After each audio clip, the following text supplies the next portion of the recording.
Alors le principe, c'est qu'on ne peut pas l'imposer parce que il y a bien un transfert de propriété de l'existant au moment du contrat de VFA, c'est-à-dire au moment où on achète et que ce n'est pas encore construit. Par contre, l'entrée en jouissance est toujours prévue à l'achèvement. C'est pour ça d'ailleurs que pendant toute cette phase-là, on ne paie pas de charges de copropriété, on ne paie pas d'assurance, on ne paie pas d'électricité, puisque pendant toute cette phase-là, le vendeur, qui est donc le promoteur-constructeur, conserve la jouissance, les travaux sont faits sous sa responsabilité, il conserve la maîtrise d'œuvre, la maîtrise d'ouvrage. Il reste maître de l'ouvrage et l'acquéreur ne peut pas s'immiscer dans l'opération de construction. Il ne bénéficie des garanties qu'à compter de la livraison et de l'entrée en possession, puisque là, il devient propriétaire et de ce fait, maître de l'ouvrage. Mais, et ça c'est prévu par la loi et c'est encadré ça se comprend, l'acquéreur ne peut pas s'immiscer dans la construction. Il est lié au promoteur par un contrat de vente. Il est extérieur à la construction.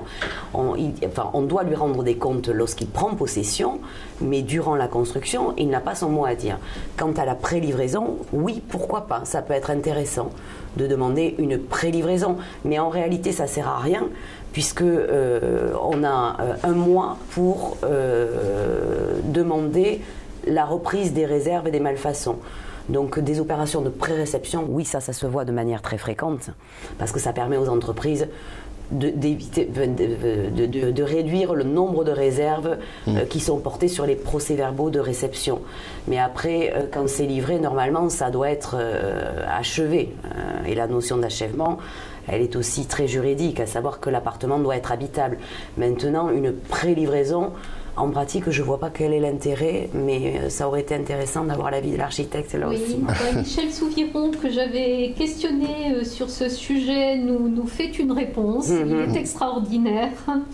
Alors, sa réponse est celle-ci. La prévisite de livraison n'est pas une obligation. Certains promoteurs la proposent systématiquement, sinon on peut toujours la demander, mais elle n'est pas toujours acceptée. La mise en place de telles visites nécessite une organisation du chantier spécifique. Il faut que l'ensemble des appartements soit nettoyé, faute de quoi cela pourrait effrayer les acquéreurs.